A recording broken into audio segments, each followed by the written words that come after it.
साम्राज्य यहाँ पर पढ़ रहा है। विजयनगर साम्राज्य का 4 वंश है, संगम, सुलु, तुलु और वडु। संगम, सुलु, तुलु और वडु। संगम का हरिहर और बुक्काराय, सुलु का नरसिंह, प्रथम बला पारवंश है। दो तो अपन पढ़ लिया। अब अपन परीक्षा पढ़ना है। तुलु का इसमें वीर लगा दो, ये नरसिंह है, तुलु का वीर लगा दो वीर नरसिंह। और लास्ट वाला कौन है? अराविडू। क्लियर है? बहुत इजी है, बहुत सिंपल है। दो वंश अपने बच्चे अपन देखेंगे। ठीक है, चलो। सुलु वंश का संस्थापक नरसिंह, और इसे प्रथम बलापार वंश बोलते हैं। इसके बाद क्या हुआ कि सुलु वंश के टाइम इनका एक मंत्री होता है नरसा नायक। कौन होता है? नरसा नायक। उसका पुत्र है वीर नरसिंह। उसने सुलु वंश को खत्म करके एक नया तुलु वंश स्टार्ट कर दिया, जबरदस्ती से कब्जा कर लिया, इसलिए उसको क्या बोलते हैं? तुलु को द्वितीय बलापहार वंश। कौन सा हो जाएगा? द्वितीय बलापहार वंश, है ना? द्वितीय बलापहार, यही लिख देंगे। चलो नेक्स्ट लिखते हैं। तीसरा वंश हो जाएगा, कौन सा हो जाएगा गुरुजी? तीसरा है तुलु वंश। कौन सा वंश? तुलु वंश। तुलु वंश क्या हुआ कि इसके संस्थापक कौन है? इसका संस्थापक है गुरुजी वीर नरसिंह। कौन है? वीर नरसिंह। किसका छोरा है? वीर नरसिंह। नरसा नायक। नरसा नायक क्या पुत्र है। और क्या कहेंगे?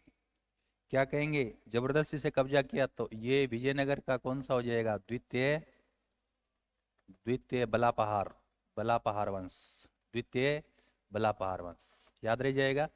चलिए, और इसी वीर नरसिंह का लड़का होता है केडी, कृष्ण देव राय। बाबर के समकालीन कृष्ण देव राय। इसका टाइम पीरियड है 1509 से 1530। याद रहे जी। सांगा के समकालीन है। सांगा का टाइम पीरियड क्या है? 1509 से ये 1509 से 28, और ये 2 साल ज्यादा, 1509 से 30। बाबर के समकालीन है। बाबर लिखते हैं अपनी आत्मकथा तुजुगे बाबरी में कि भारत का सबसे शक्तिशाली राजा कौन है? केडी, कृष्णदेवराय। बाबर कभी लड़ा नहीं था, उतनी दूर नहीं गया था। अब हम केडी के बारे में पढ़ेंगे। किसके बारे में? केडी। और केडी का सवाल आता ही आता है। केडी का सवाल आता ही आता है। देखो क्या है, ये है विजयनगर। क्या है? विजयनगर। ऊपर क्या है? बहमनी। मैं कुछ बातें लिख रहा हूं। ये उड़ीसा। ठीक है, चलो। विजयनगर का कौन है राजा? केडी, कृष्णदेवराय। तो मैं लिख देता हूं कृष्णदेवराय। कृष्णदेवराय का मैटर थोड़ा सा ज्यादा है, लेकिन एग्जाम में यहां से सवाल बार बार पूछा जाता है। 1509 से 1530। पहली बात मैं लिख रहा हूं, ये किसके समकालीन है? समकालीन बाबर। और बाबर अपनी आत्मकथा आत्मकथा बताओ तुजुगे बाबरी में इसकी प्रशंसा करता है। क्या कहता है? कि भारत का क्या है? सर्वाधिक शक्तिशाली, भारत का सर्वाधिक शक्तिशाली राजा है। बाबर ये बात कह रहा है। क्लियर है?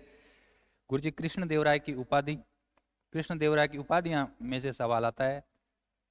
आंध्र भोज, आंध्र पिता, आंध्र पितामह और यवन राज स्थापनाचार्य। यवन राज स्थापनाचार्य याद रह जाएगा। क्या है गुरुजी? आंध्र भोज, आंध्र भोज, आंध्र पिता और आंध्र पितामह। पिता तो पिता होता है और पिता में क्या होता है? दादा। तो आंध्र भोज, आंध्र पिता और आंध्र पितामह याद रह जाएगा। और क्या बताया था? यवन राज। ये सवाल आता है, यवन राज स्थापनाचार्य, यवन राज स्थापनाचार्य। इनके दरबार में 8 विद्वान रहते थे, उनको बोलते थे अष्ट दिग्गज। क्या बोलते थे? अष्ट दिग्गज। और अष्ट दिग्गज में 8 लोग थे। प्रमुख कौन था? पेडन्ना। प्रमुख कौन था? पेडन्ना। टोटल कितने थे? 8। तो प्रमुख कौन था? पेडन्ना। पूछा जाता है कि अष्ट दिग्गज में प्रमुख कौन है? पेडन्ना। अष्ट प्रधान शिवाजी के थे, अष्ट दिग्गज केडी के, कृष्णदेवराय। 8 कवि थे तेलुगु भाषा के। ये 8 क्या था? कवि। किस भाषा के थे? तेलुगु। स्वयं राजा, राजा स्वयं क्या है? स्वयं विद्वान व्यक्ति है। राजा स्वयं क्या है? विद्वान व्यक्ति है। केडी की किताबें पूछी जाती है आपके नेट जैसे बड़े एग्जाम में। कौन कौन सी किताबें थी गुरुजी? जामवती कल्याणम, जामवती, जामवती कल्याणम, उषा परिणय, याद रह जाएगा। जामवती कल्याणम, उषा परिणय, अमुक्त माल्याद। मैं कह रहा हूं फिक्स आपका सवाल आई आएगा। अमुक्त कल्याद है, ये है तेलुगु के अंदर, और ये दोनों किस में है? ये है संस्कृत में। बार बार पूछा गया सवाल है। अमुक्त माल्याद की विषय वस्तु है वो है राजनीति। क्या है? राजनीति प्लस प्रशासन। अमुक्त माल्याद तेलुगु में लिखा, राजनीति और प्रशासन की बातें हैं। जबकि उषा परिणय जामवती कल्याणम संस्कृत में। खुद राजा बड़ा विद्वान है, कौन? केडी। इसके दरबार में 8 तेलुगु कवि रहते हैं, उनको अष्टदिग्गज किया। इसके प्रमुख कौन था? पेडन्ना। याद रह जाएगा। और सर क्या ध्यान रखना है? केडी ने किसको जीता? उड़ीसा को जीता। और वहां की राजकुमारी से क्या किया? वहां की राजकुमारी से विवाह किया। याद रह जाएगा। ये कौन सी नदी है? कृष्णा नदी है, और ये तुंगभद्रा नदी है। कृष्णा, ध्यान से सुनना, ये कृष्णा नदी और ये तुंगभद्रा नदी। आपको पता है कि ऊपर पड़ता है बैमनी और नीचे क्या पड़ता है? विजयनगर। कृष्णा और बैमनी के बीच का इलाका है बड़ा उपजाऊ है, और दो नदियों के बीच के इलाके को क्या क्या बोलते हैं? दोआब। इस दोआब का नाम क्या था? रायचूर दोआब। तो इसने रायचूर दोआब पर कब्जा कर लिया। ये एक विवाद का कारण था। कौन सा? रायचूर दोआब। इसके चक्कर में ये लड़ाई करते थे। रायचूर दोआब के चक्कर में कई कारण थे। एक उसमें कारण था रायचूर दोआब। ऊपर वाली कृष्णा, नीचे वाली तुंगभद्रा, बीच के नदियों की भूमि दोआब। इस पर केडी ने क्या कर लिया? कब्जा कर लिया। तो संपूर्ण रायचूर दोआब पर क्या कर लिया? कब्जा। तगड़ा राजा था। संपूर्ण रायचूर दोआब पर क्या कर लिया? कब्जा। मतलब बैमनी को धमका धमकू के पूरे दोआब पर क्या कर लिया? कब्जा। इनकी लड़ाई चलती रहती थी। उड़ीसा को जीता रही, वहां की राजकुमारी से क्या कर लिया?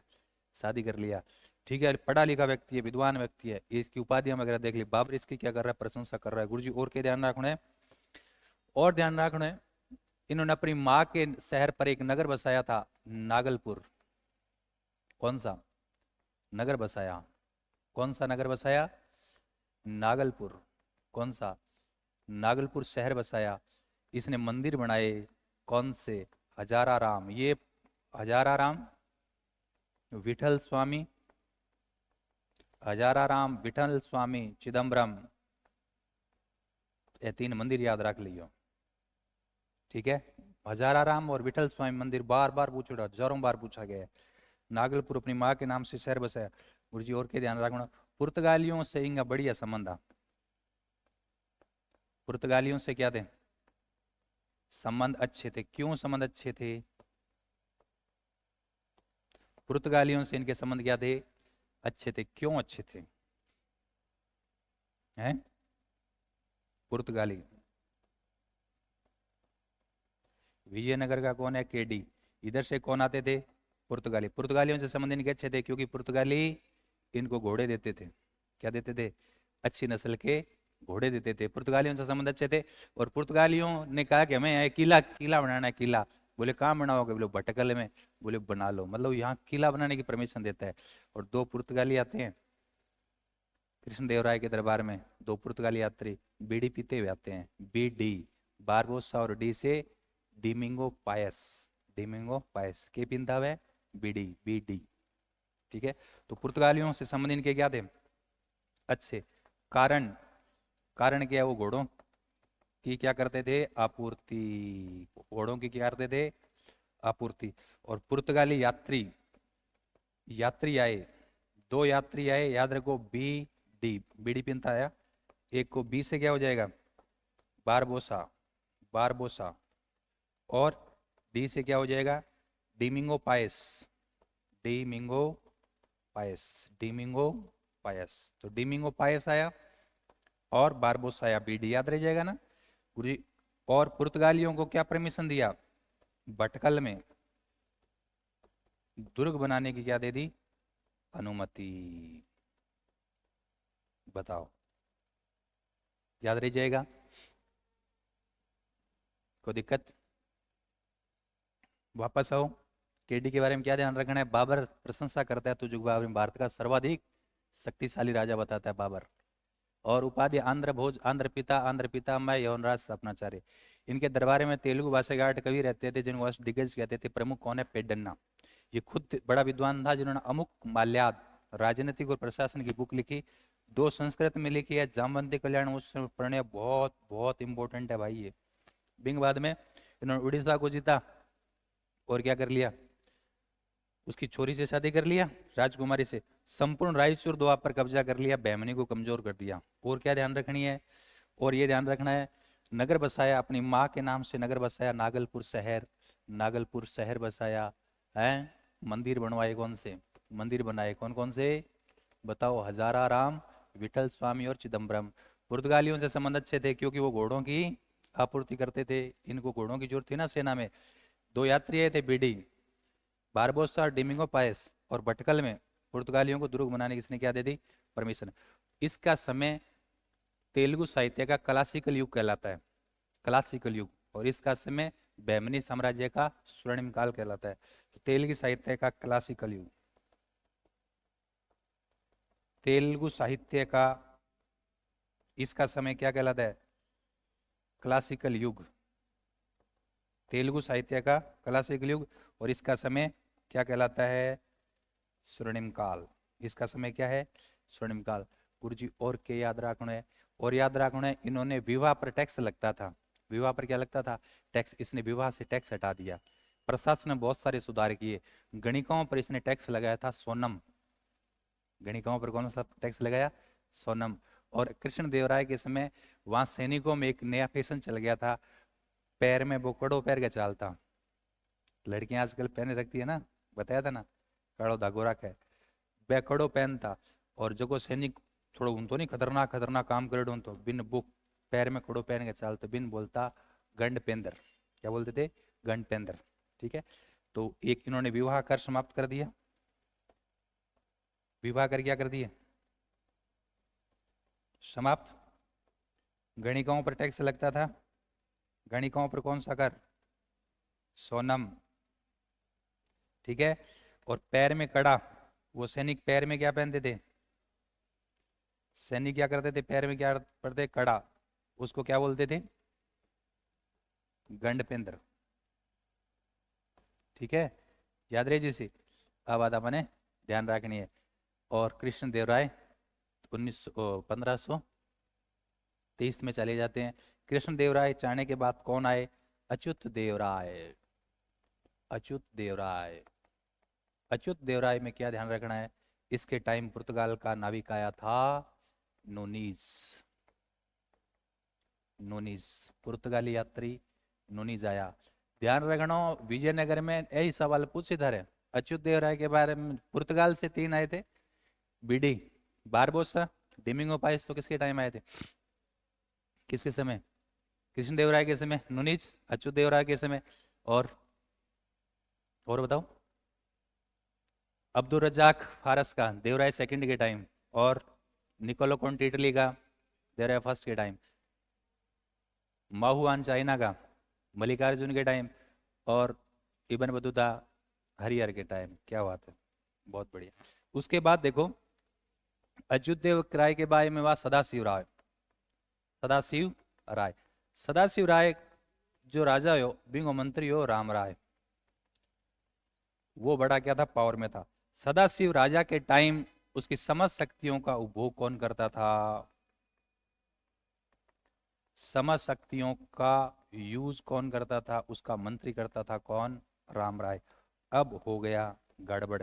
क्या गड़बड़ हुआ? इधर देखो, बैमनी और विजयनगर का बहुत लंबा संघर्ष चल रहा है ना। बैमनी और विजयनगर का बहुत लंबा संघर्ष चला। इधर देखो, मैं लिख देता हूं, ये है हमारा विजयनगर। ऊपर क्या है? बहमनी। ऊपर क्या है? बहमनी। लेकिन बहमनी राज्य कालांतर में टूट गया था।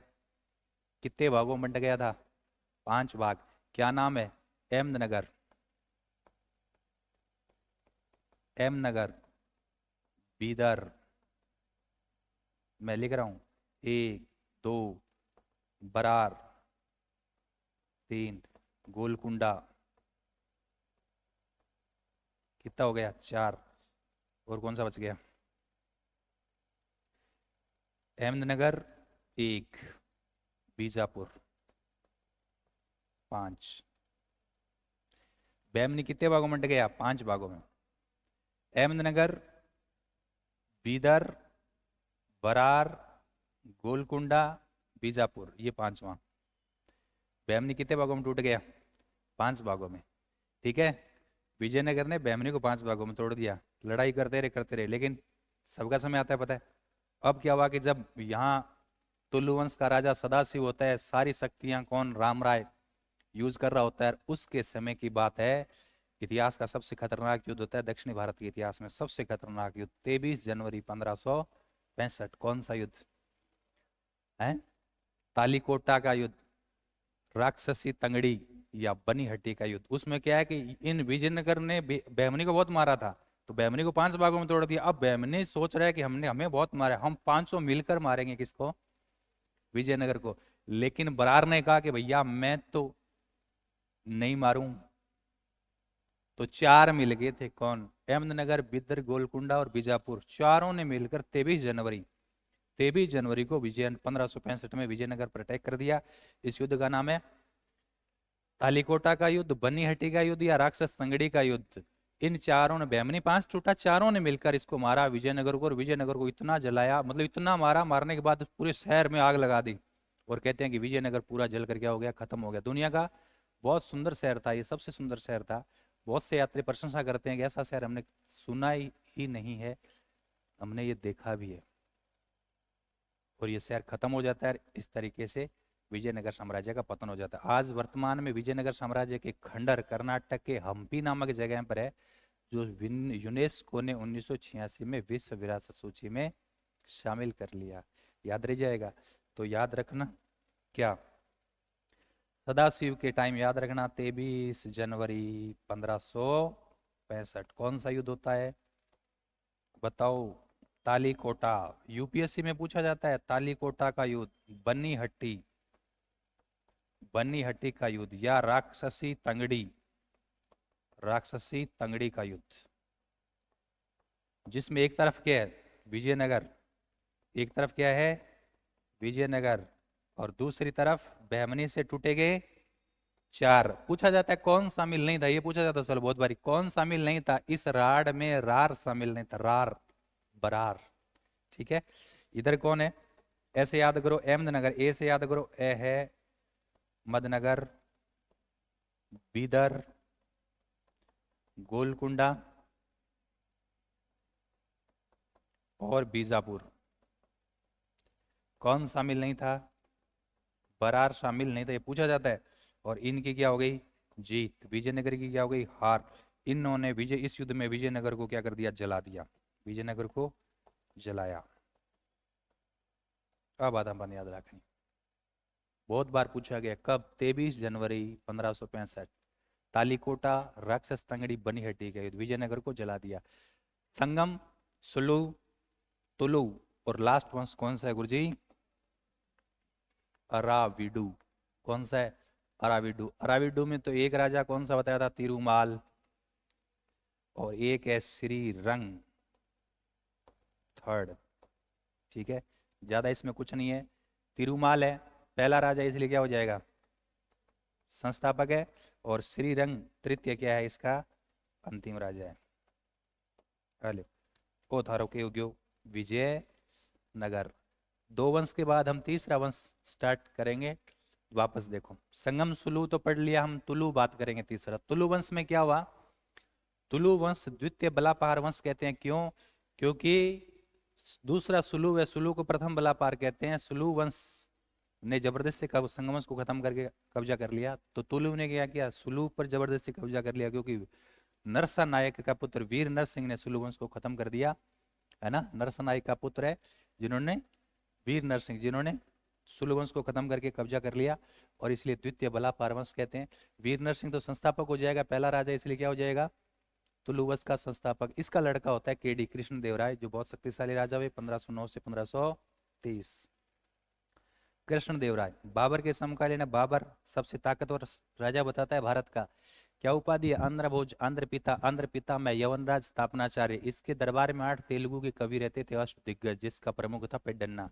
ये खुद तेलुगु का बड़ा विद्वान है। इन्होंने जामवती कल्याणम उस्सापरण्य किताब तो लिखी, ये बुक है, ये तो बुक लिखी संस्कृत में, अमुक्त मालयाद तेलुगु में लिखा, जिसकी विषय वस्तु प्रशासन और राजनीति। इन्होंने, केडी ने उड़ीसा पर क्या किया? कब्जा करके वहां की छोरी शादी कर लिया, संपूर्ण रायचूर दोआब जीत लिया। और इतना ही नहीं, आपको तो ये भी बता रखा है ये किसका अनुयायी था? वल्लभाचार्य का अनुयायी था। वल्लभाचार्य ने यात्रा किया था ना, भूल गए क्या? वल्लभाचार्य, वल्लभाचार्य ने यात्रा किया था ना केडी केस में, विजयनगर। कौन सा? वैष्णव धर्म, वल्लभ संप्रदाय। तो ये केडी किसका अनुयायी है? वैष्णव धर्म, वल्लभाचार्य का अनुयायी है। गुरुजोर के ध्यान रखना है, इसने अपनी माँ के नाम पर नागलपुर शहर बसाया, हजाराराम, विठल स्वामी और चिदम्बरम 3 मंदिर बनाया।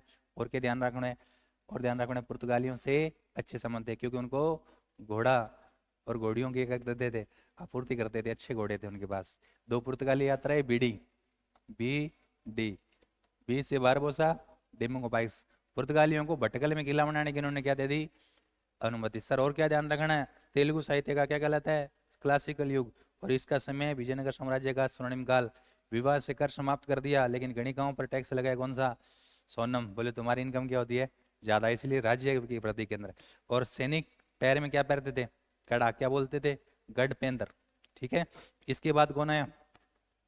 अच्युत देव राय, नुनिज पुर्तगाली यात्री आए, नुनिज।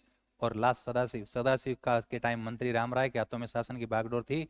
और बैमनी जो 5 भागों में टूट गया था, बैमनी जो 5 भागों में टूटा था, उनमें से 4, बरार शामिल नहीं था, चारों ने मिलकर, अहमदनगर, बिद्दर, बीजापुर और गोलकुंडा मिलकर 23 जनवरी 1565 तालीकोटा का युद्ध, बन्नीहट्टी का युद्ध या राक्षस तांगड़ी का युद्ध, जिसमें न केवल विजयनगर को हराया बल्कि उसको जला दिया। ठीक है। फिर हम सर क्या देखेंगे? लास्ट देखेंगे क्या? अराविडू, तिरुमाल संस्थापक और अंतिम राजा श्री रंगे तृतीय। और मैं लिख रहा हूं नोट। नोट क्या है? विजयनगर है ना, विजयनगर, विजयनगर के खंडर, आज खंडर कहाँ मिलेंगे? हम्पी। हम्पी एक जगह है कहाँ? कर्नाटक। और हम्पी जगह को यूनेस्को ने क्या कर लिया? विश्व विरासत सूची में शामिल कर लिया, बहुत पहले। कब? 1986। विश्व विरासत सूची में शामिल कर लिया कब गुरुजी? 1986। तो आपको ध्यान रखना है, इस तरीके से विजयनगर साम्राज्य आपका समाप्त होता है। हम आगे पढ़ लेंगे क्या? बैमनी अभी पढ़े हैं? चिंता नहीं करना, आपके नोट्स में क्या ये बातें लिखी हुई?